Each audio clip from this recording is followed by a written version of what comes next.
kedua Bapak AKP Kementerian Hukum dan HAM Jawa Timur, yang kami hormati Bapak Kepala Divisi Pemasyarakatan, yang kami hormati Ibu Kepala Divisi Administrasi, yang kami hormati Kepala Divisi Penyelenggaraan Hukum, yang kami hormati Kepala Divisi Imigrasi Kementerian Hukum dan Hak Asasi Manusia Jawa Timur.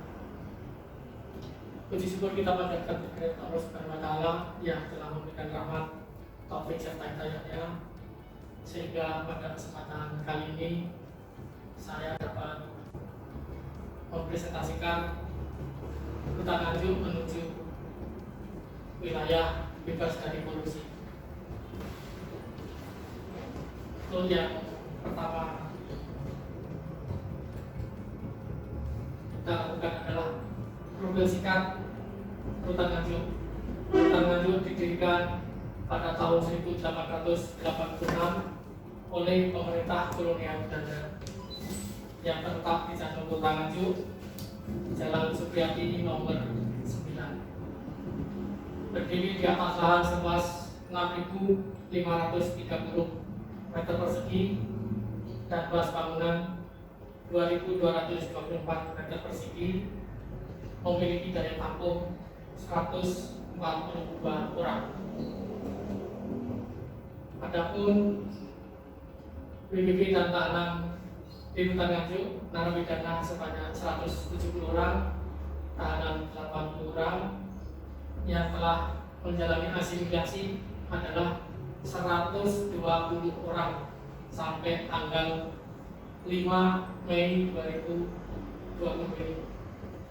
Total sekarang yang ada 334, karena yang lain sudah menjalani PP maupun CP, dan ada yang bebas murni. Untuk pegawai Rutan Nganjuk keseluruhannya ada 62, terdiri dari laki-laki 54, perempuan 8 orang.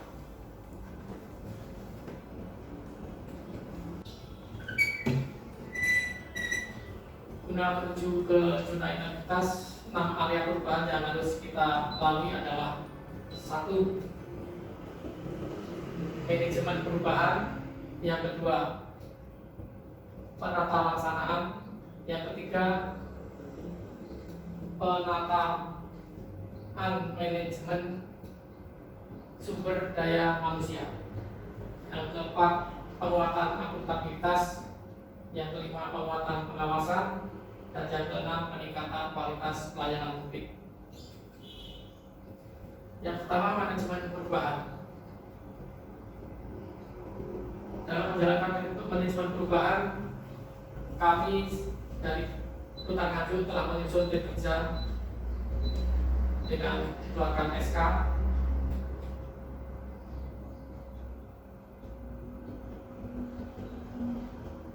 dan telah dilakukan pertemuan-pertemuan baik penyeluruh maupun di masing-masing pojok. Dokumen rencana pembangunan zona integritas menuju IBK diantaranya adalah kita sosialisasi melalui pemasangan banner, melalui media sosial, baik itu di Facebook maupun Twitter, Instagram, dan website. Yang ketiga, pemantauan dan evaluasi pembangunan zona integritas.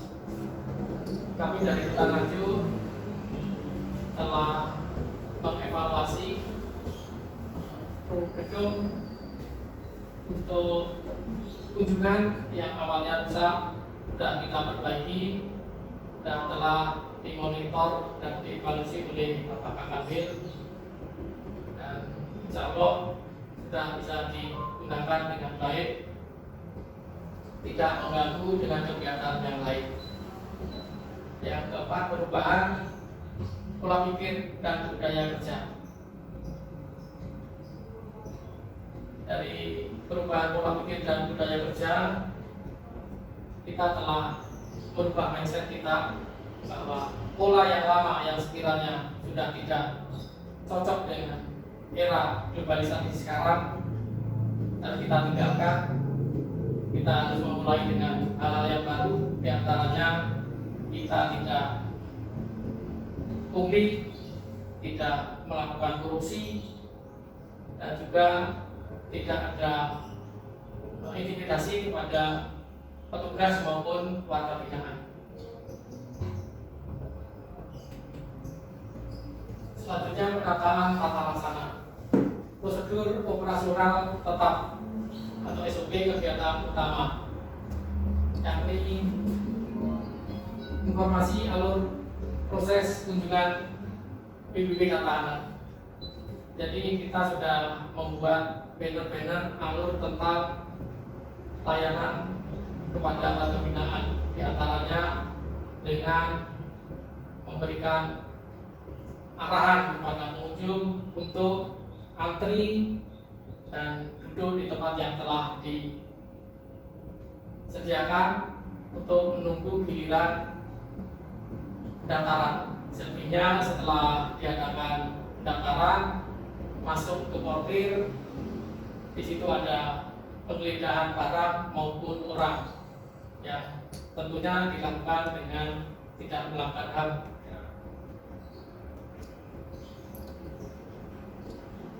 Dan juga dengan informasi-informasi yang lain yang sekiranya bisa dimengerti dan diketahui oleh pengunjung, keluarga binaan maupun dari warga binaan itu sendiri.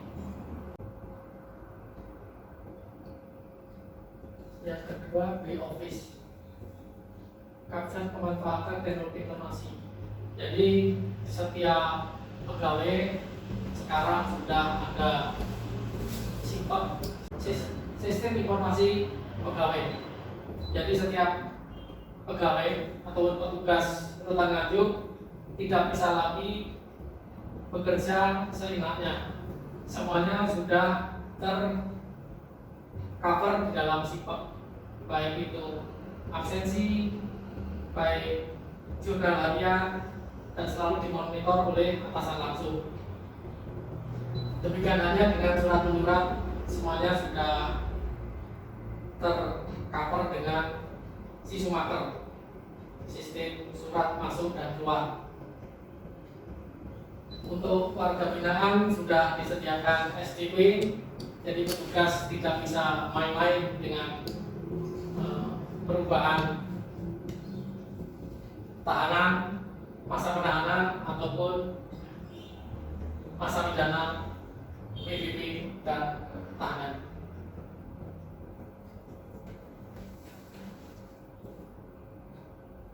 Yang ketiga, keterbukaan informasi publik.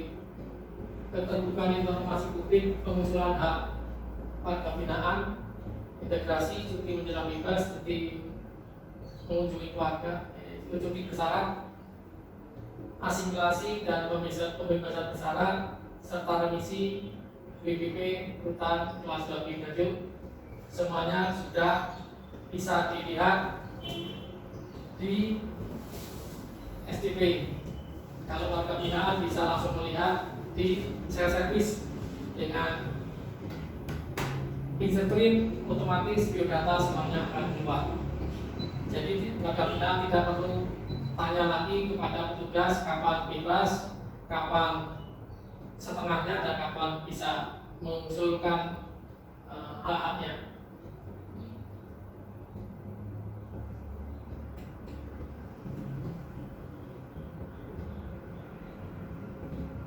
Penataan sistem manajemen SDM, perencanaan kebutuhan pegawai. Jadi tahun 2019 telah diusulkan oleh kepala yang terdahulu bahwa rutan Nganjuk masih membutuhkan beberapa formasi petugas karena untuk mengisi petugas yang akan menjalani pensiun, kurang lebihnya 10 orang. Jadi ke depan akan bisa segera terrealisasi di Bapak.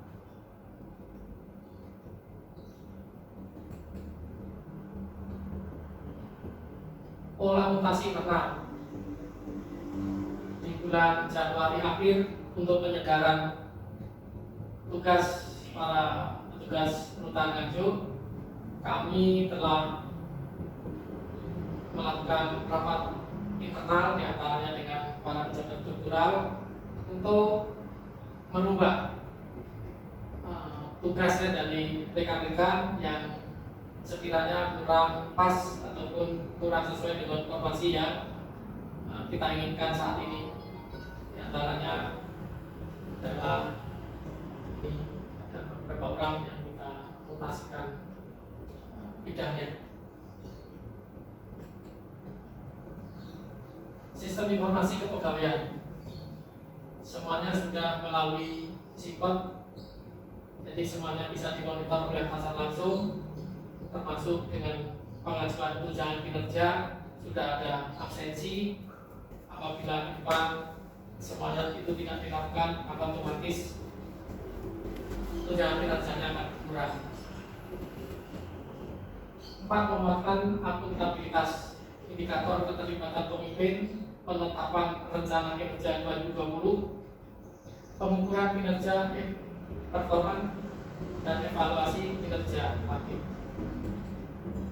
Keterlibatan pemimpin, jadi setiap akan membuat kebijakan atau keputusan, Karutan selalu memanggil pejabat strukturalnya bagaimana cara terbaik untuk menyelesaikan masalah tersebut, yang selebihnya akan dijadikan menjadi suatu keputusan.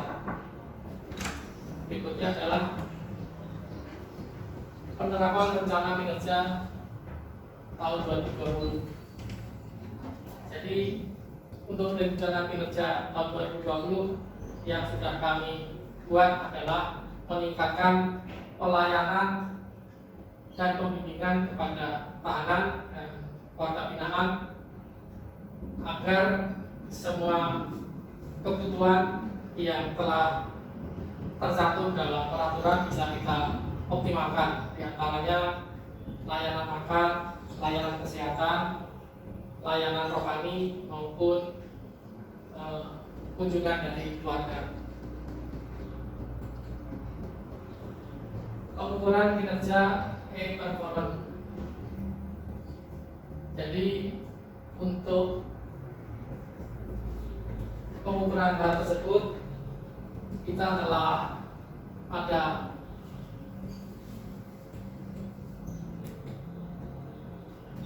yang namanya latih. Jadi anggaran yang kita keluarkan itu semuanya bisa tercover, semuanya sudah tercover di dalam performance tersebut. Kita tidak bisa bekerja seenaknya. Yang kedua, penguatan pengawasan.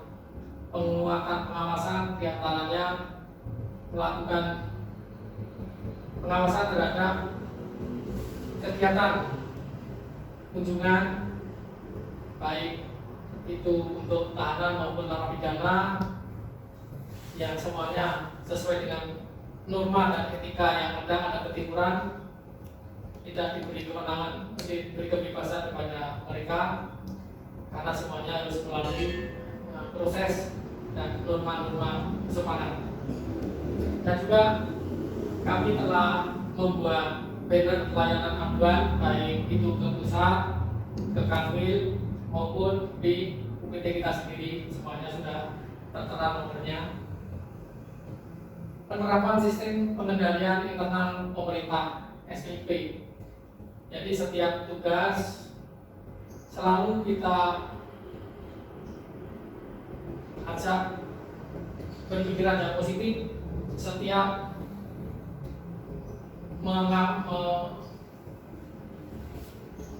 menghadapi warga binaan maupun tahanan. Apabila mereka bersifat a priori, harus selaku petugas bisa menjadi seorang teman, bisa menjadi seorang bapak, dan bisa merangkul mereka semua. termasuk kita sesama petugas. Pengaduan masyarakat, karena sudah kami buka layanan pengaduan dan kotak saran yang ada, alhamdulillah sampai hari ini Rutan Nganjuk aman, tidak ada aduan yang sifatnya memojokkan atau memberatkan kepada Rutan Nganjuk. Dan ini penanganan benturan kepentingan. Jadi kami selaku pimpinan selaku Katan di Nganjuk sesering kali mengadakan pertemuan dan rapat kecil dengan baik itu pejabat struktural maupun kita berikan di saat apel pagi atau apel siang guna menetralisir semua permasalahan yang ada, termasuk dengan warga binaan dan tahanan. Kita sering sharing ke blog untuk menanyakan permasalahan yang dihadapi selama menjalani penahanan maupun pidana di Rutan Nganjuk. Whistleblowing system ini adalah pengawasan untuk masalah keuangan yang ada di setiap instansi. Jadi untuk Rutan Nganjuk kami sudah melakukan transparansi penggunaan anggaran, baik itu yang untuk petugas maupun untuk warga binaan.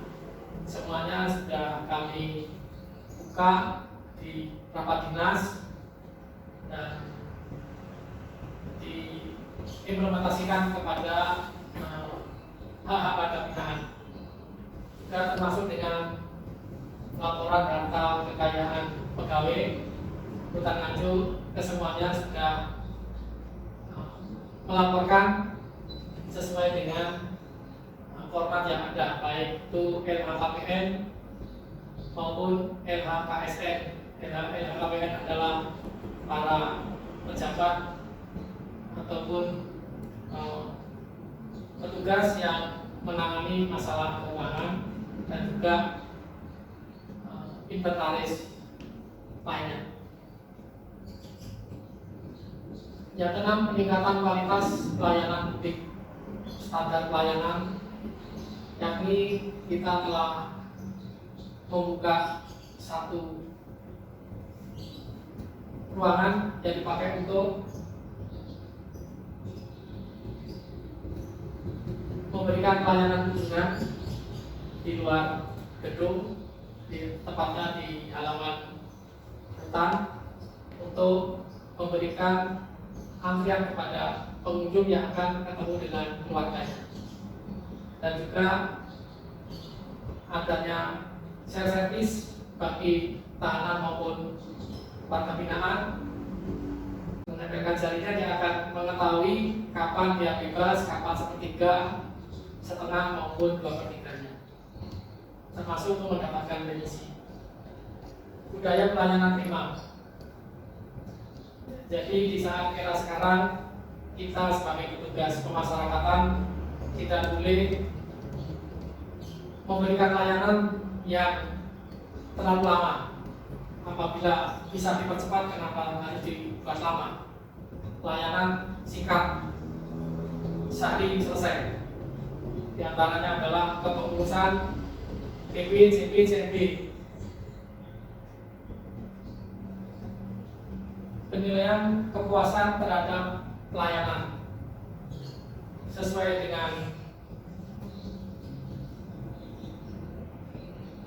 perintah dari pusat bahwa kita harus ada survei internal maupun eksternal, dan semuanya sudah kita lakukan, dan itu setiap hari kita laksanakan. Bagaimana pengunjung untuk layanan di Rutan Nganjuk, apakah sudah sesuai atau belum? Mereka selalu mengisi dan sesuai dengan yang ada. Demikian rekomendasi yang dapat kami sampaikan pada kali ini. Mudah-mudahan Rutan Nganjuk bisa ikut zona integritas menuju WBK, wilayah bebas dari korupsi. Rutan Nganjuk pasti WBK.